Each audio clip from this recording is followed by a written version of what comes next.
Bonjour à tous et bienvenue à cette nouvelle édition d'information sur BB24, dont voici le sommaire. Ce vendredi 20 novembre, les droits essentiels de l'enfant sont célébrés par les communautés. Droit à la protection, droit à la santé, droit à l'éducation, les précisions sur l'importance de la célébration de la Journée mondiale de l'enfance dans ce journal. Les agriculteurs et coopératives agricoles béninois peuvent désormais avoir accès aux crédits agricoles. Un coin de voile a été levé sur le mode d'accès aux prêts bancaires à la faveur d'une cérémonie à Cotonou. Les précisions sont à suivre. Et puis, des milliers de sacs plastiques se dispersent dans la nature au gré du vent et polluent notre environnement. Pour lutter contre ce fléau qui est devenu une mauvaise habitude, il urge de changer de paradigme.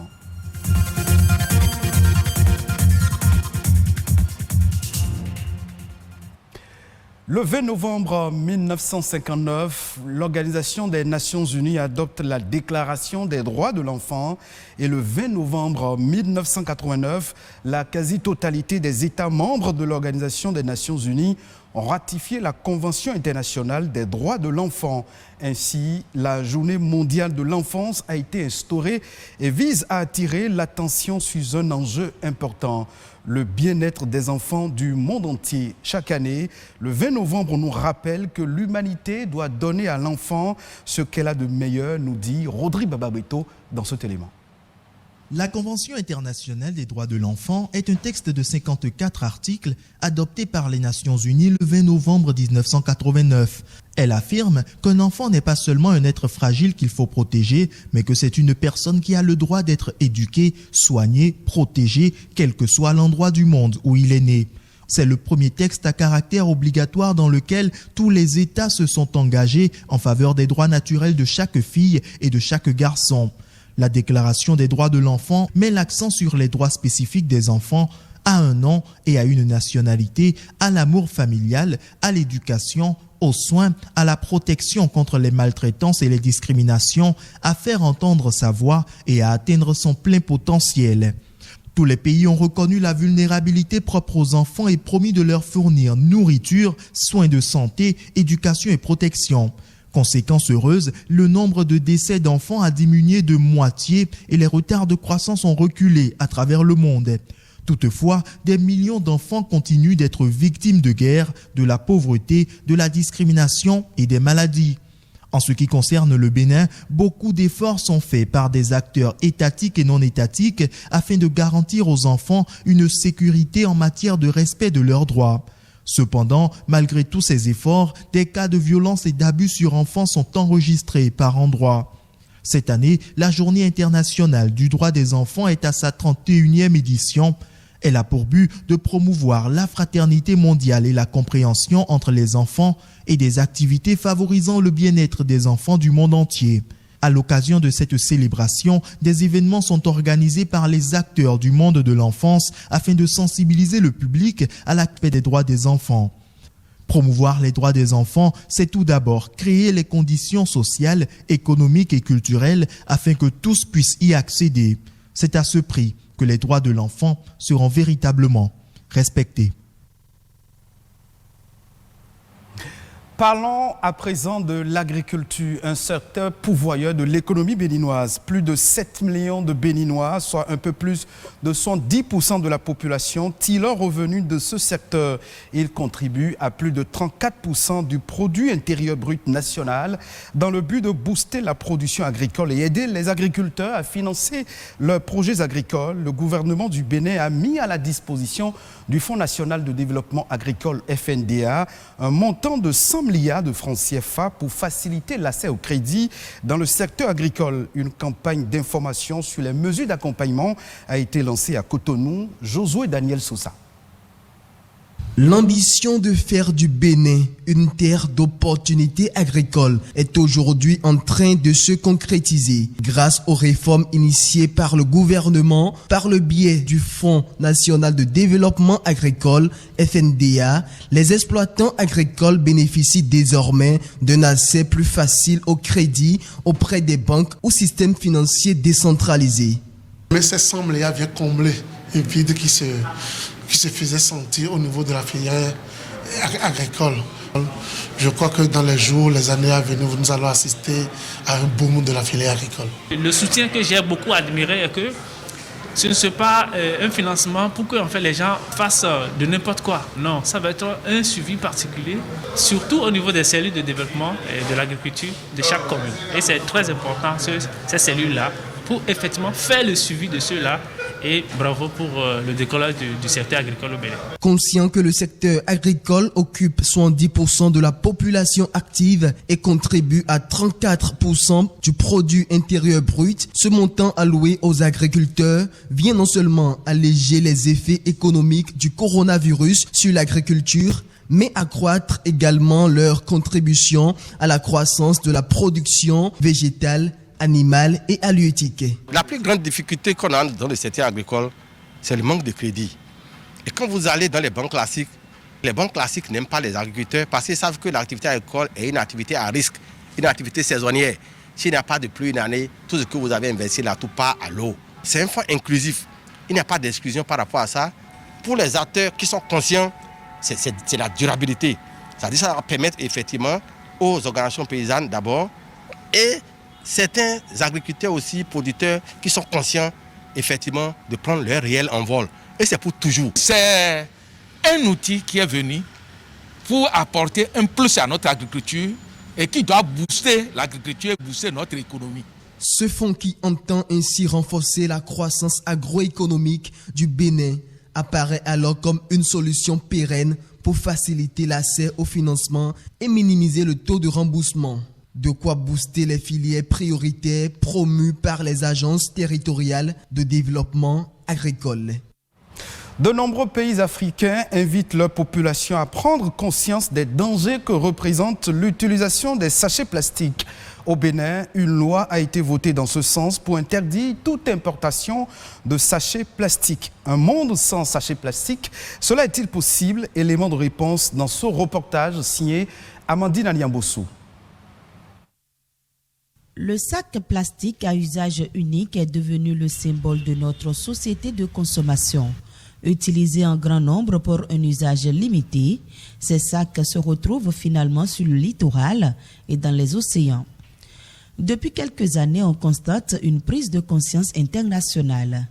Le Bénin, à l'instar d'autres pays, a interdit depuis 3 ans les sachets plastiques sur son territoire. Malheureusement, le constat est là. Malgré que ça n'embellit pas la ville, on n'a plus le choix. Donc on est obligé d'utiliser ce qui est là. Comme le gouvernement n'a pas mis une autre chose en pratique, donc on est obligé d'utiliser l'autre qui est là. Oui, on est d'accord que c'est pas bon. Quand on achète quelque chose, on doit utiliser le sachet. Donc on n'a pas le choix. Les sachets plastiques ont la peau dure. Malgré l'existence d'une loi et toutes les campagnes de sensibilisation, les Béninois peinent à prendre conscience. Nous nous rendons compte que certes, il y a eu quelques progrès, mais nous n'avons pas beaucoup avancé. Nous n'avons pas beaucoup avancé parce que malheureusement, tous ceux qui produisent, tous ceux qui commercialisent, tous ceux qui distribuent ces sachets plastiques continuent allègrement, au vu et au su de tout le monde, à déverser sur nos marchés ces sachets de plastique. Donc aujourd'hui, nous sommes tristes de nous rendre compte que on n'a pas vraiment évolué. Ce qui manque, c'est la répression, parce que tous les Béninois sont au courant, sont bien sensibilisés sur les conséquences d'utilisation de sachets plastiques sur tous les plans. Pour bannir complètement le sachet plastique du quotidien du Béninois, les acteurs de la société civile prônent un changement de stratégie. J'invite nos autorités à lancer encore une campagne de sensibilisation pour rappeler encore les conséquences d'utilisation des sachets plastiques. À part ça aussi, promouvoir les emballages biodégradables, les sacs réutilisables.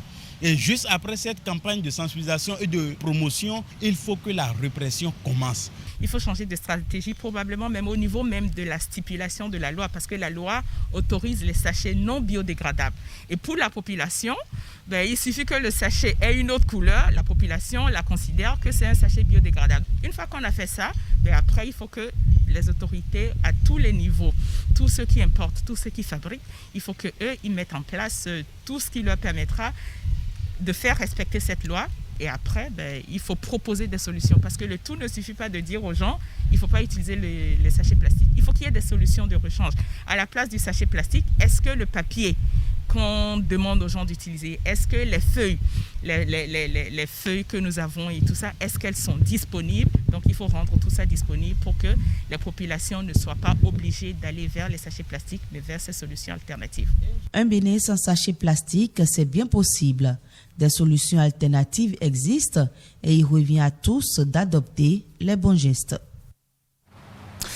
Nous restons dans le domaine de l'environnement pour parler à présent du cocotier. Cette espèce végétale qui faisait autrefois le charme du paysage côtier béninois est mise à mal par l'abattage de cet arbre. Pour éviter ce phénomène et sanctionner les personnes qui s'adonnent à cette pratique, le Bénin a ratifié plusieurs conventions pour la sauvegarde et la protection des cocotiers.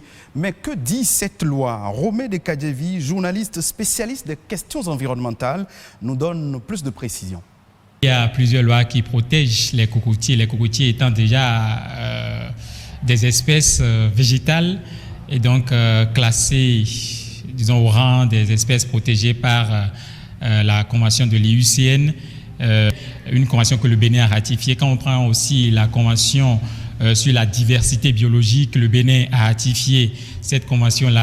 Il y a aussi la récente décision issue du Conseil des ministres du 12 décembre 2018, à l'issue de laquelle le gouvernement a interdit, bien entendu, la coupure anarchique quand même de ce type d'espèces sur toute l'étendue du territoire national. Donc l'un dans l'autre, on peut dire que le Bénin ne manque quand même pas d'arsenal juridique pour traiter quand même de la réglementation ou de la régulation et de la gestion des coconucifera qu'on appelle couramment les cocotiers. Les avantages sont multiples. D'abord, au plan environnemental, ce sont des espèces qui luttent contre l'érosion côtière. C'est des espèces qui résistent au vent, quelle que soit la nature du vent, parce que ces racines s'enchâssent très souvent dans la terre ou l'espace qui l'accueille, et ça c'est l'un quand même de ses bénéfices. La noix de coco aujourd'hui est très prisée des Béninois et donc de ce pas elle est très réclamée, que ça soit au niveau de la pulpe, que ça soit au niveau même disons de l'enveloppe qui peut être utilisée aujourd'hui même dans l'agriculture biologique. Il y a plusieurs utilisations qu'on peut faire. Aucun objet du cocotier n'est jeté et donc c'est une plante qui est fortement recommandée et son besoin est vraiment exprimé dans le rang des populations. Autres informations dans cette édition à travers le condensé de quelques faits marquants de l'actualité nationale. La nation en bref et en images, c'est avec Josué Daniel Sousa.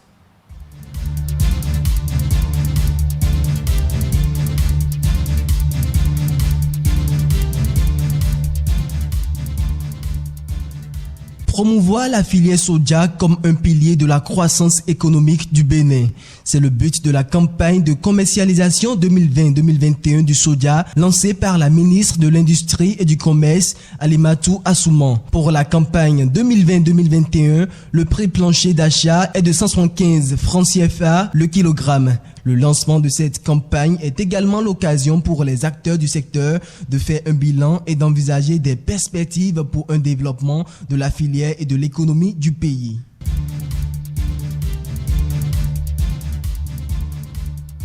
Le Bénin opte pour une bonne gestion judicieuse des missions officielles. Ceci à travers la mise en œuvre du système d'encadrement de missions officielles. Une plateforme qui vient répondre aux divers cas de détournement des fonds liés aux missions officielles relevées par les rapports d'inspection et qui vise l'efficacité et l'efficience des dépenses publiques. C'est un projet qui prône la transparence dans la gouvernance de l'État, la bonne gestion des ressources publiques et la transformation digitale impulsée par le ministère de l'Économie et des Finances.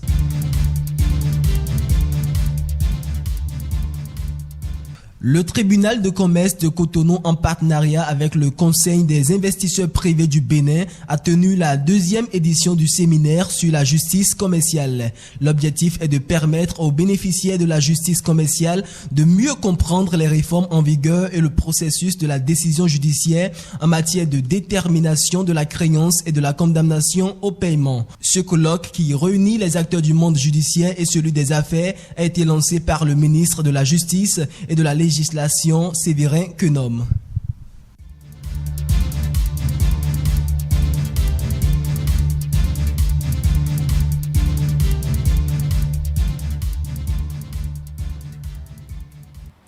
Ce sera tout pour cette session d'information. Merci de votre fidélité. Retrouvez cette édition en replay sur le site de l'ORTB, www.ortb.bj.